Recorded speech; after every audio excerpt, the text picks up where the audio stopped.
العلاقات قليل فين ولاو تينجحوا، ولا الطلاق كثير كما تنعرفوا، وكل شيء تيخرج تيعطي الراي ديالو والاسباب والمشاكل والحلول. حتى انا قررت نخرج بحال هاد الناس هادو ونعطي الحل لهاد المشاكل الزوجيه وكيفاش غادي تنجحوا فيهم ان شاء الله. اولا اخويا، قبل ما تزوج ربي مشى لمده شهر، الا قدرتي تتاقلم مع داك الزغوب اللي يمشي تتلاها في اي بلاصه مشيتي وقفتي فيها تلقى فيها الزغوب، قدرتي تتاقلم مع ديك الشوفه اللي تتوقف فجاه بدات دير فيك ديك هكا بدون سبب بدون معنى، قدرتي تفهم هي مالها اصلا، واش فيها الجوع، واش فيها العطش، واش باغا تدخل الطواليط، واش مريضه، واش مكتئبه مقلقه منك، ديك اللعيبه ديالك كنتي مهتم كون عرفتي بوحدك، قدرتي تتاقلم مع التويشيات هادو، هانيئا لك.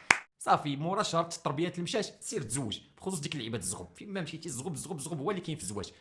اما بالنسبه لك انت اختي، ربي كلب، ثقي بيا، الا قدرتي تصبري للفريع اللي فيه الروينه وكل ساعه هو هو هو هو على والو، فين ما شاف شي كلبه تيبان لك ديالو طلع للفوق بحال هكا وصافي، والحياه انفتحت قدامه فجاه ولا متفائل بالدنيا، كل ساعه غادي تيجري لك ورا الكره وكل شويه خاصو يخرج. الا قدرتي تتاقلمي مع هذا الشيء فانت ايضا مؤهله باش تزوجي، وهنيئا لك وغتنجحوا. هاد الكائنات بجوجكم الا درتوا هاد الخطوات وكذا ثقوا بيا غتنجحوا. فاش تنجح هذه الخطه هذه ان شاء الله وتوصلوا لواحد القرار بانكم صافي راه بغيتوا تولدوا، ربي وقرض، لا قدرتوا تقلبوا بحال حتى هو واحد الشهر ولدوا ديك الساعه. غالبا غادي تمشيو تحيدوا المبيض وداك الشيء، حيت لا حول ولا قوه الا بالله، نعس عقلي.